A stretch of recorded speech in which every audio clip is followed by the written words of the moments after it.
본격적으로 내용으로 들어가 봐야 되겠죠. 저희 A매치가 코앞으로 다가왔습니다. 바로 3월 22일, 26일 우리나라 볼리비아와 콜롬비아 상대로 평가전을 가지게 되는데 먼저 소집 명단부터 확인을 해볼게요. 소집 명단 확인하기 전에 한 의원님 첫 경기 중계. 볼리비아전 중계하십니다. 네. 제가 A매치 사실 두 번째입니다. 네. 첫 번째는 아닙니다. 네. 저는 A매치를 한 번도 하지 않고 해설자 커리어를 마치기를 바랐습니다만 왜요? 이미 한 번을 했어요. 그 별로 소문이 안 나는데 그 슈틸리케 감독 있을 적에 이라크와의 맞아요. 평가전을 한 번 했었고 요게 이제 두 번째죠. 네. 참 이영표 선생이 원망스럽습니다. 아 왜요? 저는 한준일 위원님 기대가 목소리를 큽니다. 들을 수 있어서 기대하지 너무 마세요. 지금 절대 두근두근 기대하지 되는데. 철저한 볼리비아 분석에 의한 네. 평가전 중계. 철저한 볼리비아 편파 해설? 볼리 상대를 알아야 우리 팀의 문제점이 뭔지를 아니까. 그렇죠. 한 의원님의 중계가 정말 기대가 됩니다. 아 그러니까 오늘 또 저희 원투펀치가 더욱더 기대가 됩니다. 얼마나 많이 준비하셨겠어요. 자 그러면은 그러지 마세요. 그러지 마세요.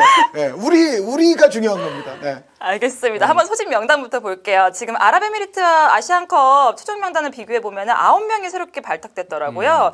지금 새로 들어온 선수가 구성윤, 최철순, 이진현, 김정민, 백승호, 권창훈, 이강인, 나상호, 박지수 선수가 들어왔고요. 지금 빠져나간 선수가 구자철, 기성용 선수가 은퇴를 빠져나갔고 이 황희찬 선수 그리고 이용 선수는 부상으로 부상이죠. 그리고 김진현 선수가 빠져나갔습니다. 이렇게 인아웃을 보면 지금 대표팀이 세대 교체를 하고 있나? 뭐 이런 느낌도 들어요. 왜냐하면 구자철, 기성용 선수가 빠져나간 자리를 메워야 되기 때문에 그걸 좀 젊은 피로 수혈을 하지 않았나 이런 생각도 그렇죠. 들거든요. 그렇죠. 직접 일단 이번에 평균 연령이 상당히 내려왔어요. 맞습니다. 평균 연령이 27.8세가 러시아 월드컵이었는데 25.8세로 많이 내려갔죠. 근데 특히 이번에 보면은 2022년 카타르 월드컵 아시아 2차 예선이 9월부터 시작이 됩니다. 네. 그래서 이제 바로 앞으로는 이제 준비를 하는 그런 시작 단계인데 우리가 이번에 한 의원님이 중계하는 볼리비아전과 함께 네. 콜롬비아전까지 두 차례 평가전이 있고 6월 초에 또 A매치 기간이 있어요. 네. 그때 이제 또 한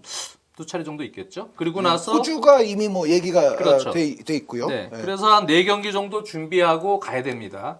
그래서 2차 예선 준비했는데 2차 예선도 사실 만만히 보면 안 되거든요. 그럼요. 조 1위를 확실히 해놓는 것이 좋습니다.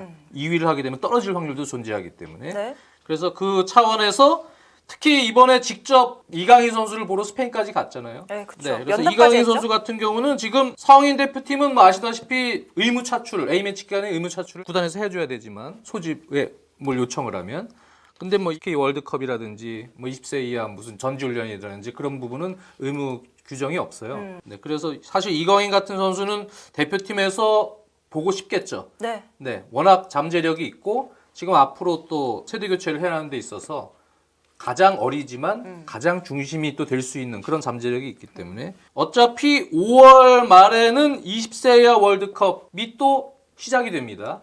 그래서 그 전에 아마 협회가 발렌시아랑 또 소통을 계속하면서 아마 큰 문제가 없는 한 네. 코파델레의 결승전이 있긴 있지만 뭐 유로파리그 결승까지 가는 상황에서 뭐 부상자들이 이선에서 막 발생이 된다든가 그래서 팀이 이강인까지 없으면 힘들어진다. 꼭 그런 부득이한 상황만 아니면 협회랑 소통을 해서 아마 20세 월드컵에 보내줄 가능성이 크기 때문에 그때는 이제 A매치 소집 기간하고 겹치거든요. 그러니까 그때는 이강인 선수를 소집하고 싶어도 20세 월드컵에 보내주는 그런 상황이 될 가능성이 크죠. 그래서 이번에 불러야 됩니다. 이강인 선수를 부르려면.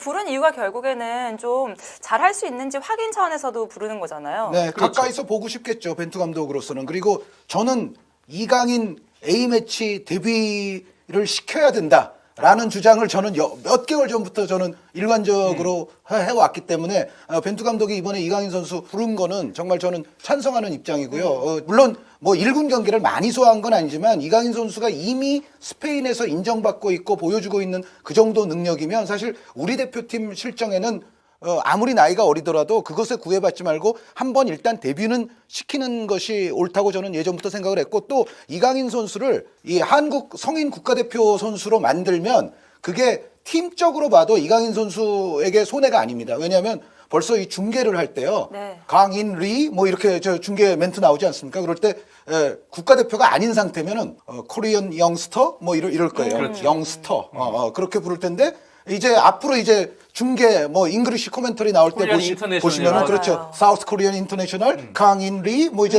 예, 볼 한 번 잡을 때마다 그 얘기를 할 거거든요. 그래서 이강인 선수를 이렇게 한국 국가대표로 만드는 것이 전체적인 이강인 선수의 클럽 커리어에도 저는 그렇죠. 해가 되지 않는다. 일단 기대가 매우 크죠. 그러니까 팬들이 이강인이 언제쯤 대표팀에 올라올까? 맞아요. 그래서 대표팀에 올라오면 일종의 꿈의 라인.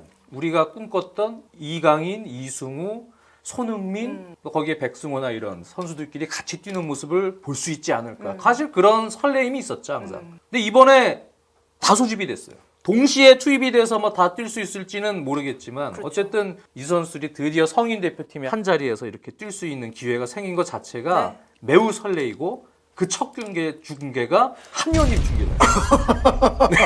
매우 설레이는 왜 이러세요? 중계. 저 이러다가 이제 더 출전 안 하고 아니, 그러니까 그래서 제가 여쭤보고 싶어요. 이강인 선수에 대한 기대가 굉장히 크잖아요. 출전 기회 어느 정도 받을 수 있을까요? 출전 기회는 일단 냉정하게 말씀드리자면 이번에 지금 뽑힌 저희 지금 정순주 아나운서도 명단 갖고 계시지 않습니까? 이 명단 보시면은 골키퍼 3명 당연하죠. 최전방 공격수는 우리가 지금까지 또 원톱을 많이 써왔기 때문에 4-2-3-1 뭐 이렇게 그런 견지에서는 뭐 2명 역시 이제 더블입니다.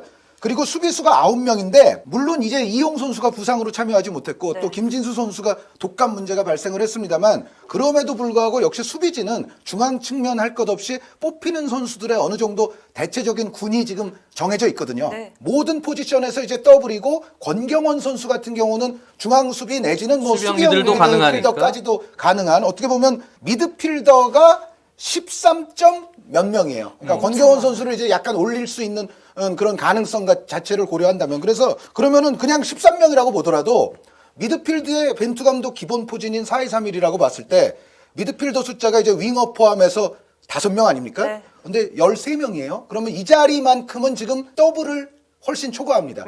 그리고 여기 사실은 이번에는 없지만 남태희 선수라든가 황희찬 선수도 사실은 여기에 포함될 수가 있거든요. 나중에는. 그런데 그런 상황이므로 이번에 뽑힌 명단을 보면 벤투 감독이 그 기성용 구자철 선수 빠진 거를 분명히 좀 의식을 했다라고 그렇죠. 저는 생각이 돼요. 그래서 미드필더진이 다른 포지션에 비해서 지금 숫자가 대단히 많고 네. 어떻게 보면 기성용과 구자철이 이제 더 이상 존재하지 않는 우리 대표팀에서 미드필드 지역이 그래도 가장 지금 경합이 치열해지고 뭔가 시스템적으로 재편의 가능성이 가장 높은 곳이 이제 미드필더 지역 아니겠는가. 사실 나머지 포지션은 수비가 우리가 뭐 윙백 뭐 문제 이런 것도 많이 지적을 하지만 전체적으로 지금 뽑혀오는 선수들이 대체적으로 비슷한 선수들의 어떤 군이 있잖아요. 수비는 어느 정도 그렇고 공격도 지금 큰 이변이 없는 한 황의조, 지동원 선수가 계속 이제 가는 가능성이 높은데 미드필더가 가장 변수가 많으면서 여기서 기성용과 구자철이 빠졌어요. 네.